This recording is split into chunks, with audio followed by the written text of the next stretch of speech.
여러분들, 남의 집 가장 빼오는 거 아니다. 라는 말이 있잖아요. 저는 이 말에 참 공감을 하지 못했는데요. 제가 결혼하고 나니 뼈저리게 느껴지더라고요. 저는 경기도 다산에 거주하고 있는 평범한 아기 엄마입니다. 오늘은 저희 유별난 시댁 이야기인데 저희 시어머님의 별난 행동을 꼭 이야기해 드리기 위해서 사연을 보내게 되었는데요. 시댁 이야기를 하기 전에 가장 먼저 저와 저희 남편의 연애 이야기를 해보아야 할 것 같아요. 저랑 남편은 제가 직장 다닐 때 거래처에 다니던 거래처 직원이었어요. 둘이 일 얘기도 하고 사적인 이야기도 하니 금세 친해졌고 한두 번이 세네 번이 되어 어느 순간은 연애를 하고 있더라고요. 그러다 결혼 이야기가 슬슬 오갔고 저희 부모님은 두 분 다 정년퇴직을 하셔서 노후 준비가 탄탄하게 되어 있으시고 반면 시댁은 아버지가 오랫동안 투병 생활을 하다 돌아가셔서 집이 많이 기울었다고 하더라고요. 남편네는 시어머니, 신우언니, 남편 이렇게 세 식구인데요. 신우언니는 원래부터 독신 생활을 꿈꿔서 일만 알고 지내는 분이라고 남편이 늘 이야기했었거든요. 주변에서는 왜 홀 시어머니한테 시집을 가느냐, 그건 지옥문이다 등등을 많이 말씀해 주셨지만 그땐 그런 말들이 들어오지 않았던 것 같아요. 그 뒤로 상견례를 앞두고 있을 때 저희 부모님은 편안한 곳에서 식사를 하기를 바라시고 시어머니 되실 분은 이럴 때 유명한 코스 요리집에 가고 싶다고 하시더라고요. 저희가 당연히 내려고 생각해 적당한 곳으로 모시려고 했지만 시어머니 되실 분이 너무나 그런 곳을 원했기에 정말 비싼 한정식 집으로 상견례를 하였습니다. 비용은 당연히 저희가 내려고 계산하려는데 저희 부모님이 식사 가격이 만만치 않을 것 같다고 생각하셨나 봐요. 미리 내주셨더라고요. 시어머니 되실 분은 그런 것도 모른 채 앞에서 음식이 생각보다 별로인 것 같단 등의 이야기를 늘어놓으셨죠. 그 뒤로 결혼 준비는 매우 힘들었어요. 한복을 맞추는데도 꼭 한복을 굳이 사고 싶다고 하시는 거예요. 요새 누가 한복을 입나요? 한복이 솔직히 한두 푼도 아니잖아요. 저도 저희 엄마도 다 대여를 하는데 어머님은 그 한복이 너무 마음에 들어서 이런 걸로 꼭 하나 맞추고 싶었다고 하니 그때 남편은 그냥 하나 사드리자 우리가 이러더라고요. 이뿐만이 아니라 예단하는 데에서도 너무 요구하시는 게 많아서 예단 예물 생략하기로 했는데 저희 집에서 그래도 가장 좋게 해주셔서 보내드렸어요. 이게 결혼의 지옥문이 시작된 것일까요? 결혼하고 나서도 어머님의 요구는 끊이지가 않았어요. 시자가 들어가서 아마도 얄밉게 제가 생각하는 걸 수도 있었겠지만 전화만 드리면 입에서 서운하다라는 말이 먼저 튀어나오셨거든요.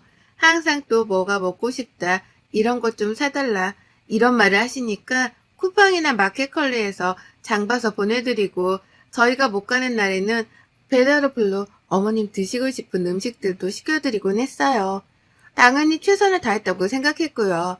그렇게 결혼 생활하는 내내 연애 때 안 싸우던 남편과 저도 큰 소리를 높이게 되고 사이가 멀어질 때쯤 임신이라는 사실을 알았습니다. 남편과 저는 아이가 생기면서 사이가 다시 자연스레 좋아졌죠. 어머님 또한 아이가 생겼다고 하니 전보다는 좀 서운하다라는 말을 덜 하시더라고요. 그렇게 10개월을 만난 우리 아이는 정말 예쁘다라는 말로는 표현할 수 없을 정도로 너무 경이롭고 행복하더라고요. 몸은 힘들었지만 아이를 품에 안고 있으면 온 세상을 다 가진 기분이었습니다. 그러다 신생아 때 아이의 심장에 조그마한 구멍이 나 있는 것을 알았습니다. 정말 그때 세상에 태어나서 꺼이꺼이 울어본 것 같아요. 다행히도 심장의 구멍은 신생아 때 간혹 있는 일이라 자연스럽게 커가면서 다치기도 하는데 그렇지 못하면 그때는 수술을 해야 할 수도 있다고요. 그래서 육아휴직을 냈던 회사에서도 저희는 맞벌이를 해야 했지만 아이 건강을 위해서 제가 퇴사를 하였습니다. 10년 다닌 회사라 회사 사장님께서도 아이가 괜찮아지면 꼭 복귀하라고 말씀해 주셨고 감사하게도 저는 오래 다녔던 직장을 그만두었습니다. 그렇게 아이를 케어하는 일에만 몰두를 하였고 다행히도 아이는 많은 잔병치레 없이 잘 자라주고 있었어요. 그러다 어느 날 어머님께 전화가 왔더라고요. 받아보니 이번에 이사를 가야 하는데 요새 전셋값이 다 비싸다. 혹시 너 오래 다녔으니 퇴직금이 좀 되면 빌려달라고 하시는 거예요. 가족끼리 돈거래 안 하는 게 맞다고 생각한 저는 처음에는 어려울 것 같다고 했거든요. 근데 어머님이 저보고 너무 매정하다면서 갑자기 툭하니 전화를 끊으시더라고요. 그 뒤로 그날 저녁 남편이 어머니께 전화를 받았는지 우리가 아직 그렇게 큰돈 들어갈 곳이 없으니 엄마 먼저 빌려드리면 어떻겠냐고요. 사실 지금 살고 있는 이 전세 아파트는 저희 아빠 친구분이 집주인이셔서 시세보다 굉장히 저렴하게 살고 있거든요. 너희 청약 될 때까지 오래 거주해도 된다고 말씀하셔서 진짜 감사하게도 이렇게 살고 있어서 저는 사실 빨리 청약돼서 조그만 집이라도 저희 집을 가지고 싶은 게 가장 최종 꿈이었거든요.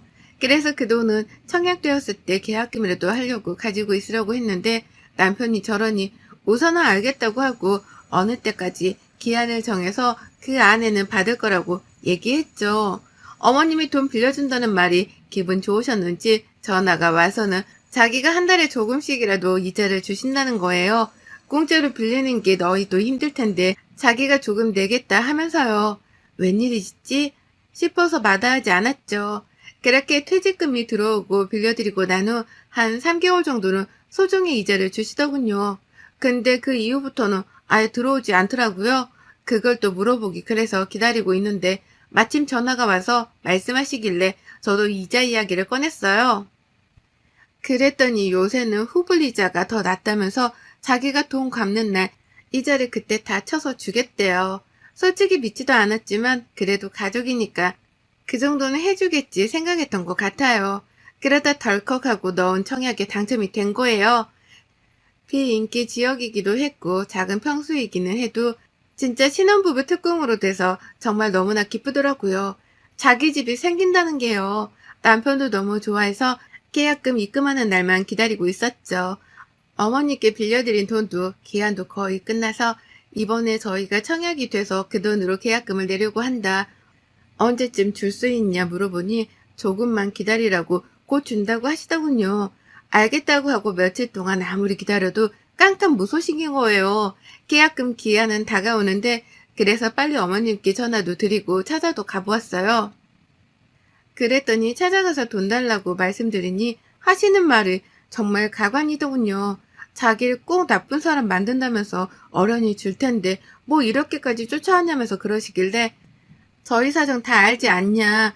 그나마 이제 집이라도 생겨서 이사 안 가고 살려고 하는데 그게 월급도 뻔하고 저도 일 안 하고 목돈이 그거밖에 없다. 근데 계약금 안 내면 취소되니 돌려달라고 하니 갑자기 막 우시는 거예요. 자기도 뭐 안 주고 싶어 그런 것 같냐면서요. 또 그렇게 우시는데 막 달라고 하기 그래서 우선은 집에 와서 남편과 상의를 하는데 남편은 있는 돈이랑 부족한 돈은 신용대출 받아서 계약금을 내자고 하더군요. 지금 저희는 맞벌이도 아니고 외벌이로 사는데 대출까지 받아서 그 이자까지 내면 앞으로 어떻게 살겠어요. 중도금도 아무리 후불제라고 해도 대출을 받아야 하는 상황이라고 막 했죠. 그렇게 아무 소득 없이 이야기가 끝나고 도저히 안 될 것 같아 친정 부모님께 사정 설명을 드렸어요. 부모님이 도와주신다고 하셔서 계약금은 먼저 냈죠. 나중에 저희 여유 생기면 그때 천천히 줘도 되니 그럴 생각 말고 저랑 아기만 생각하라고 부모님은 늘 그러시거든요. 그럼 보통은 저도 시댁에서 이렇게 도움을 받으면 전화라도 드리고 찾아뵙고 감사하다고도 할 것 같거든요. 근데 남편은 저희 부모님이 노후 준비도 다 되어 있고 돈이 많아서 그런 건데 뭐 어떤 형식으로 나와요. 진짜 이때 남편은 남의 편이구나 느꼈던 것 같아요. 그렇게 계약금 소동이 끝이 나고 조만간 줄 것처럼 했던 제 퇴직금 이야기는 어머님은 아직 그 이야기를 꺼내지도 않으시더라고요. 남편에게 말해도 자기는 모른다 라고만 하고 너무 답답하잖아요. 받아야 될 때도 한참 지났거든요. 그렇게 시간이 좀 흐르고 어머니께 다시 한번 더 말씀드렸어요. 어머님 언제쯤 그 돈 받을 수 있을까요? 저도 친정 부모님께 빌려서 어느 정도라도 부모님께 드려야 해서요. 너희가 왜 이렇게 쪼는 거니 사람을? 어련히 줄까봐. 내가 무슨 사기꾼이냐? 들고 도망갈게. 좀 기다려봐라.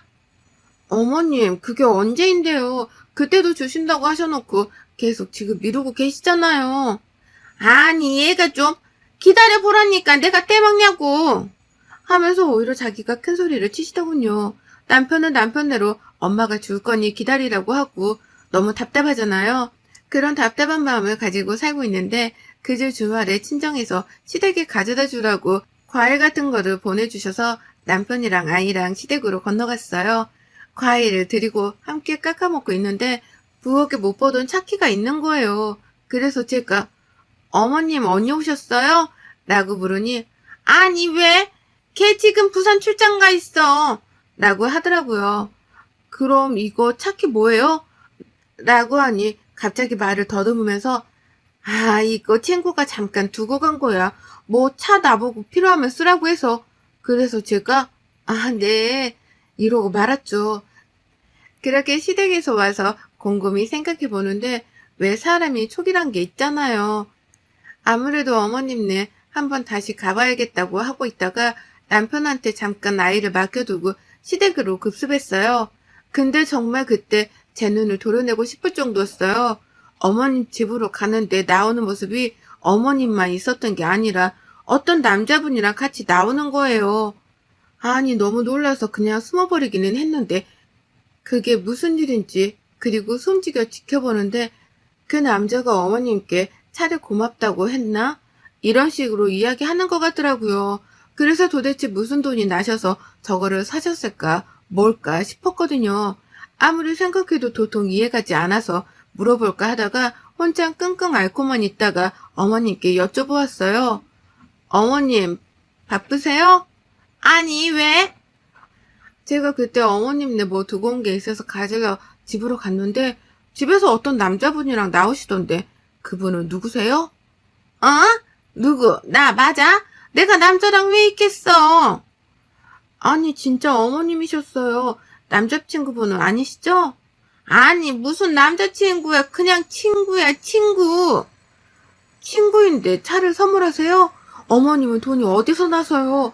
이사하시면서 다 쓰셨잖아요. 무슨 차를 선물해. 네가 잘못 들은 거겠지. 옛날에 나랑 같은 동네 살던 그냥 아는 친한 동생인데 집에 놀러 오고 싶다고 해서 놀러 온 거야. 무슨 남사스럽게 남자친구니. 그런 거 아들한테는 절대 꺼내지도 말아라. 아, 네. 이렇게 아무리 대화를 나눠도 도통 그 사이가 보통의 사이는 아니었던 것 같거든요. 그런 오해가 조금씩 사라질 때쯤 신호 언니가 출장에서 올라와 저희 아기 보러 온다고 집으로 놀러 왔더라고요. 바리바리 아기 선물을 들고 와서 같이 언니랑 집에서 밥도 먹고 커피도 마시고 있는데 언니가 저보고 요새 아파트 사기 너무 힘들겠더라. 그래도 너희는 집돼서 진짜 다행이지. 맞아요, 언니. 너무 힘들어요. 어머님 아파트 전세도 그 동네 다 올랐다고 하더라고요. 그러니까 그래서 엄마 전세에서 월세를 돌렸잖아. 내가 지금 월세 내주고 있는데 만만치 않더라. 보증금을 많이 내도 월세가 장난 아니야. 네? 월세요? 어머님 전세 아니세요? 아니야. 전세 살다가 엄마가 하도 그 집을 마음에 들어 하는데 거기는 월세로만 두려고 한다고 해서 있던 전세 보증금 넣어놓고 월세비 내가 내주고 있어. 엄마 혼자 사는데 나도 나가 있는 게 미안하고 그래서. 갑자기 언니 말을 듣는데 순간 머리가 멍해졌어요.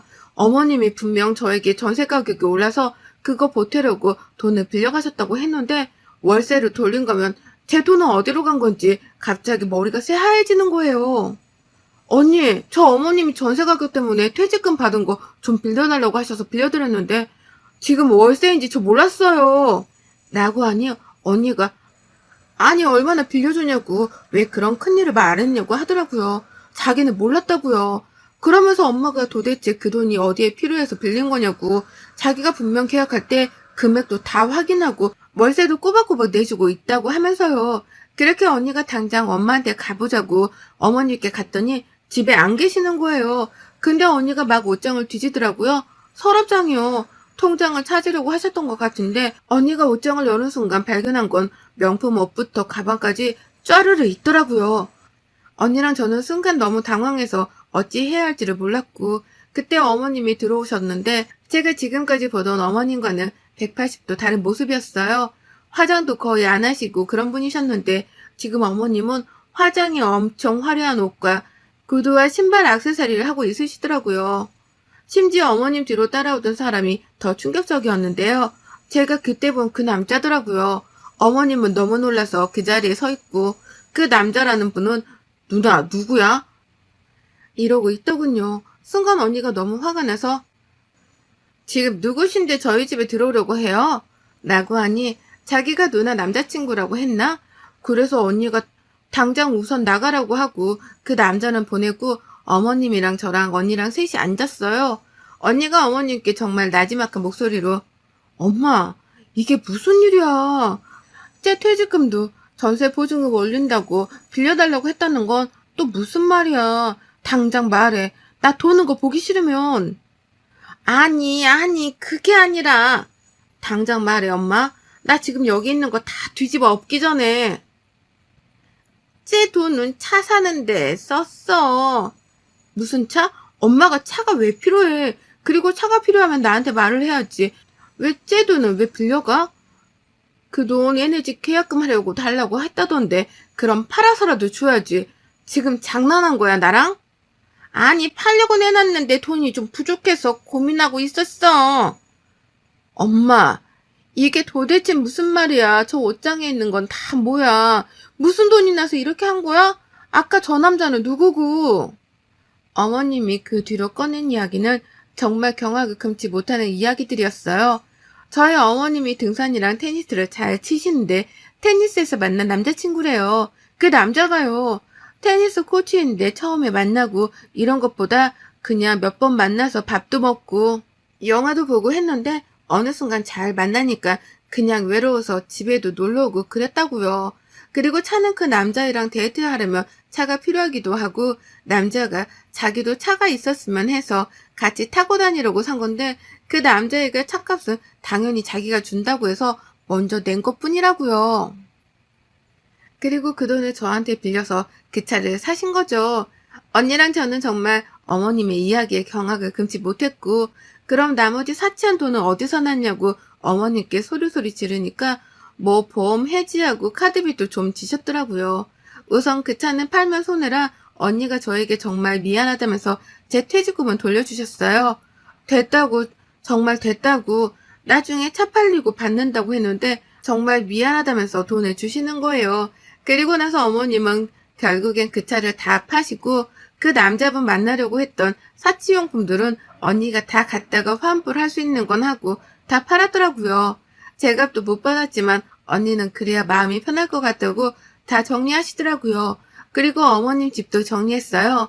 언니랑 올해 어머님이랑 따로 떨어져 살아서 자기가 엄마가 어떻게 사는지도 모르고 자책을 많이 하셨어요. 엄마가 저렇게 망가지는지도 몰랐다고요. 어머님은 그 일이 있고 나서는 저한테 전화를 안 하세요. 남편은 자기 엄마가 그러기 전에는 엄마 불쌍한 사람이다. 네가 이해 좀 해줘라. 맨날 그딴 소리만 해대었는데 언니한테 그날 저녁에 한 대 맞았거든요. 그런 일이 있으면 자기한테 말하고 당연히 못 빌리게 또 빌렸으면 빨리 갚으라고 했어야지. 네가 뭔데 네 돈도 아닌데 엄마가 쓰라고 하게 놔두냐. 그게 사람이 할 짓이냐면서 너는 장인어른 장모님 부끄럽지도 않냐면서 자기는 이 사실을 알면 정말 우리 집안이 얼마나 콩가루라고 생각하시겠냐고 많이 혼나고 한 대 맞고 그랬어요. 남편은 집에 와서 무릎 꿇고 싹싹 빌더라고요. 자기가 생각이 짧았다고요. 솔직히 남편이 저렇게 할 때마다 이혼하고 싶은 생각이 굴뚝 같았는데 우리 아이 생각해서 참았거든요. 근데 언니가 저렇게 말해주니 당연한 건데도 참 고맙더라고요. 그 뒤로 어머님은 언니랑 다시 부산으로 내려가셨어요. 이번에는 부산에서 오랫동안 출장이 있어서 한 반년은 살아야 해서 거기에 월세로 얻고 잠깐 사신다고 하더라고요. 어머님은 가고 싶지 않아 했지만 언니가 벌써 집도 다 내놓고 빼라고 한 상태라 같이 억지로 가시는 것 같았습니다. 또 우울증도 약간 있어서 우울증 치료도 언니랑 받으러 다니러 간다고 하시더라고요. 그 이후에 언니한테 퇴직금을 돌려받은 돈은 받아서 부모님께 드렸어요. 근데 딱 반만 받고 나머지는 이사갈 때 보태서 쓰라고 하셔서 제 통장에 있네요. 어머님은 지금까지 언니나 남편이 모든 걸 해주니까 그게 맞다고 생각하시면서 사신 것 같은데 혼자 살면서 돈을 어떻게 쓸 줄도 모르고 또 기도 얇아져서 그러신 게 아닌가 싶어요. 좋게 말하면요. 그 남자는 나중에 자기는 사귄 것도 아니었다. 그냥 누나가 몇 번 만나자고 하길래 만난 것뿐이다. 이랬나 봐요. 언니가 열불이 나서 차키랑 엄마한테 받은 거 다 내놓으라고 해서 가지고 왔다고 하더라고요. 근데 그 받은 물품이 다 고가여서 도대체 이 돈을 다 어디서 났나 싶었는데 그때 아버님이 오래전에 어머님 앞으로 뭐 연금보험 이런 걸 해두셨는데 그거 해지해서 쓰셨더라고요. 카드빚도 좀 있는데 그건 뭐 언니가 차차 갚는다고 해서 그렇게 마무리되었답니다. 또 한 번 가족 간에 절대 돈거래 하지 않는 게 좋다고 느끼는 사건들이었습니다. 물론 어머님도 외로우니 저랬겠지. 좋게 생각해보지만 사실 좋게 생각해야 할 만한 일들은 아니라서 저는 많이 잊고 살려고 하고 있어요. 돈도 다 돌려받기도 했고요. 남편은 그 뒤로 자기 엄마 얘기 찍소리도 안 하고 집에서 쭈구리처럼 살고 있어요. 제가 너무 화나서 각방 쓰자고 해 남편은 거실에서 자고 저는 방에서 아기랑 자거든요. 여러분들도 절대 가족들 간에 돈거래 하지 마세요. 저는 정말 잘 받은 케이스인데 진짜 못 받는 경우도 많다고 하더라고요. 조심, 또 조심하시길 바랄게요. 여러분의 생각은 댓글로 남겨주세요. 오늘 또 시청해 주셔서 정말 감사합니다.